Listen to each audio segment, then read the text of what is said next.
My dear brothers and sisters, have you noticed how a funeral changes the air in a city? People drive slower, voices fall to a whisper.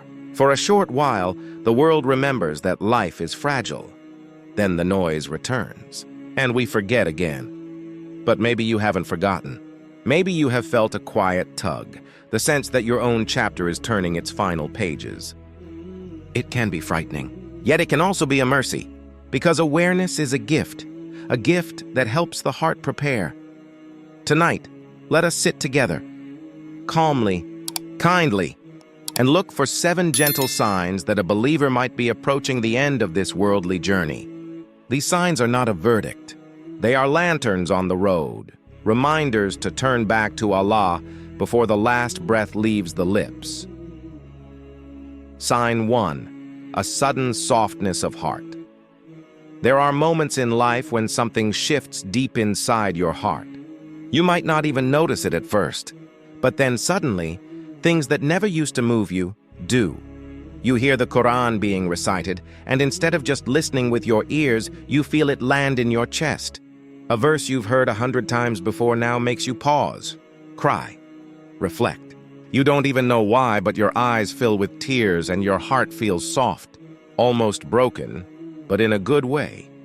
It might be something small, a baby smile that reminds you of innocence, a calm breeze brushing your face that makes you think of Allah's mercy. Or maybe it's just the adhan, the call to prayer echoing in the distance. And for once, you stop what you're doing and just listen. It stirs something in you. You feel emotional. You feel grateful. You feel awake.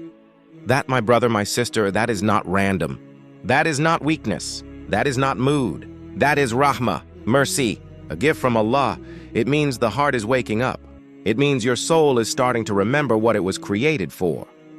Many people live their whole lives with hearts that are hard, untouched, distracted. Nothing affects them. Nothing moves them.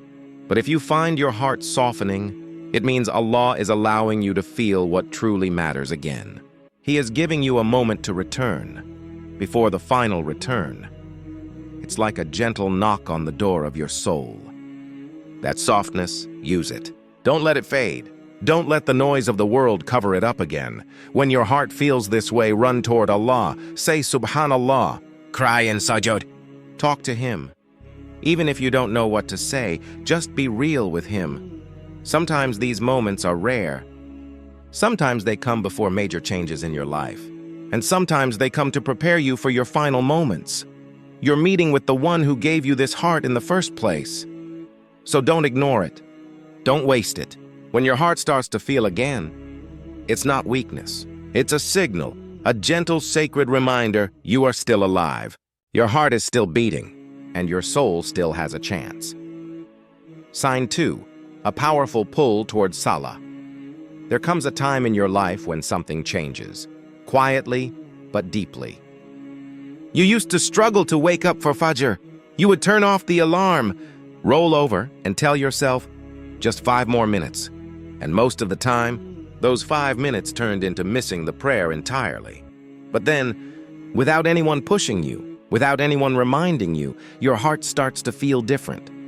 The alarm goes off, and this time you don't fight it. You rise. Your body may still feel sleepy, but something inside you is already awake. You walk to make wudu, and there's no laziness, just peace. It's like something invisible is pulling you to the prayer mat, not out of guilt, not out of habit, but out of love, out of longing. This is not something you forced. This is Allah calling you back.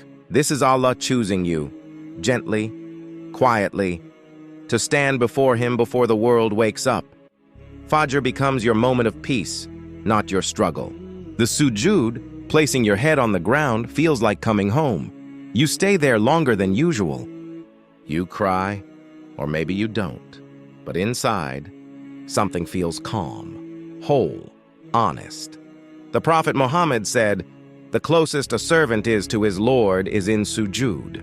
So when sujood starts to feel like safety instead of duty, like healing instead of routine, understand this. It is a gift. Not everyone gets it. Not everyone answers the call when it comes.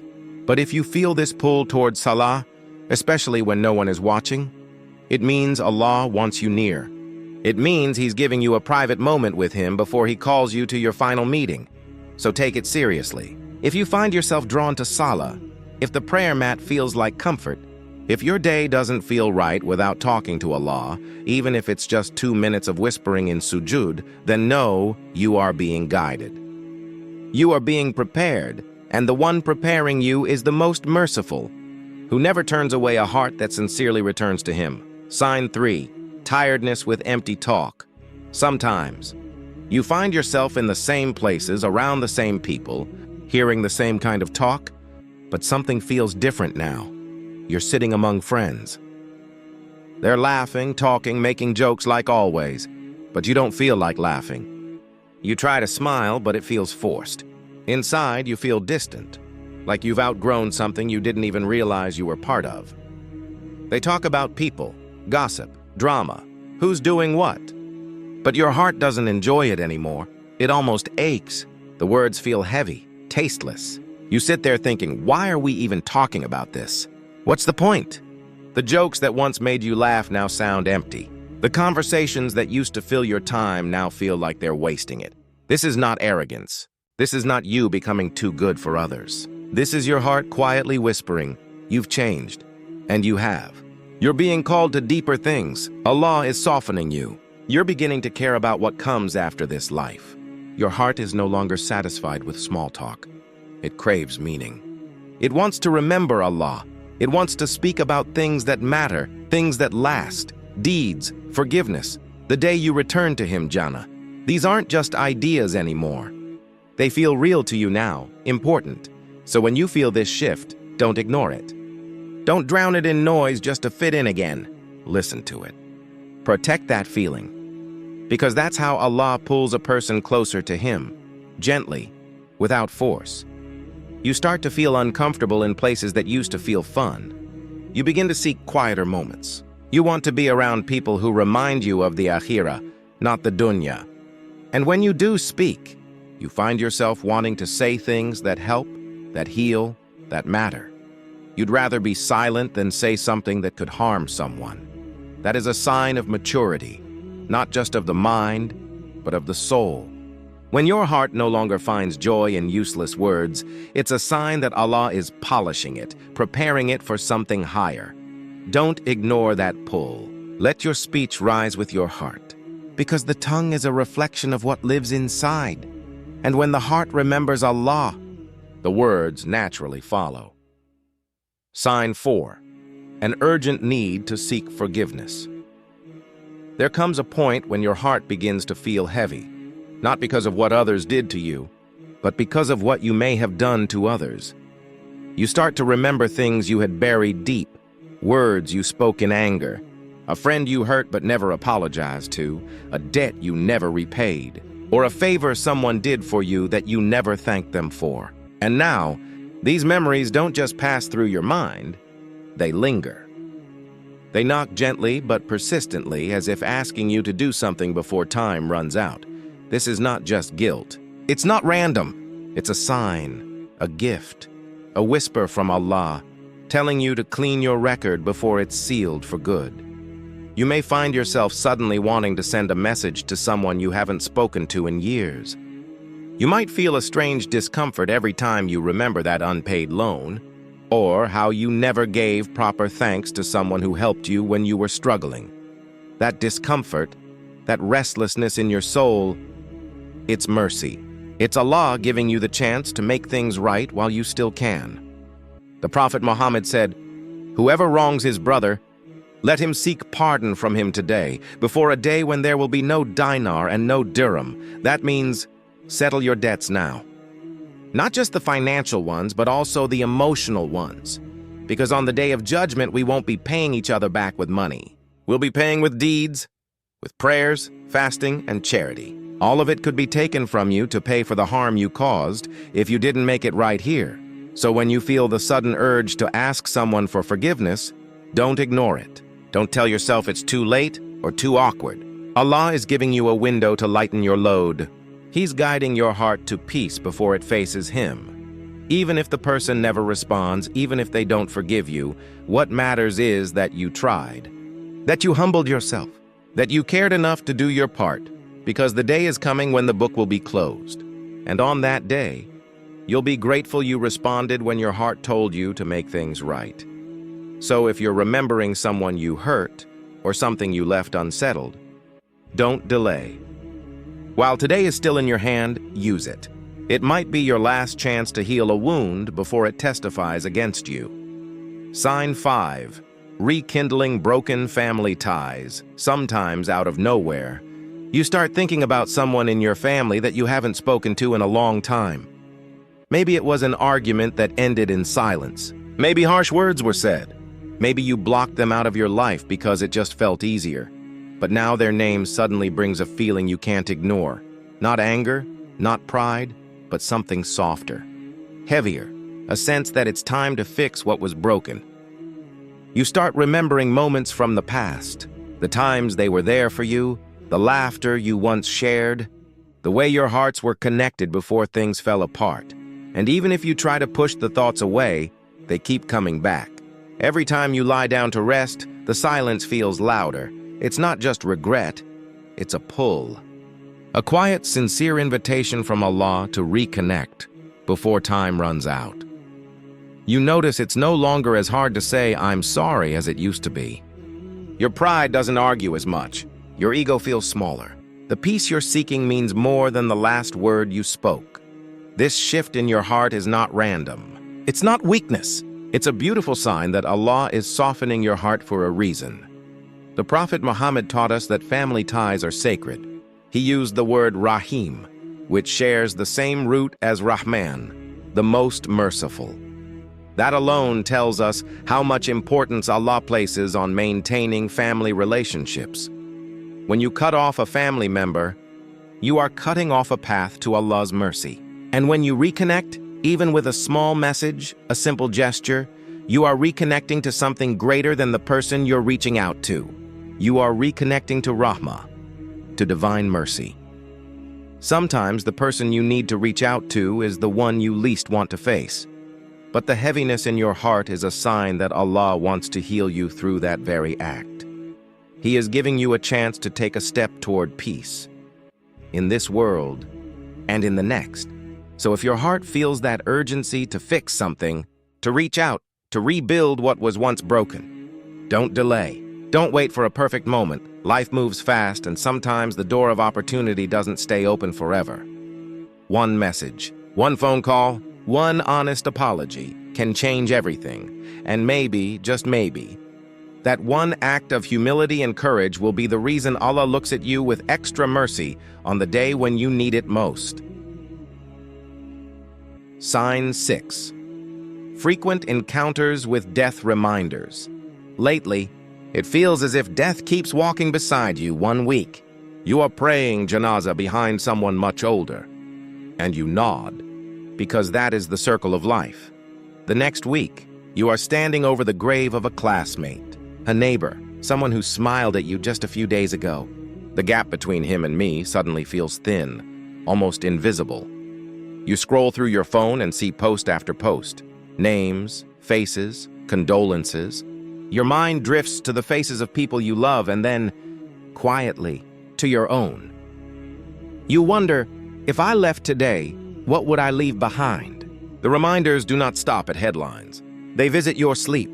You dream of washing a body, or you see yourself being lowered into the earth. Sometimes you wake up in the dark, heart racing, half ready to recite the Shahada.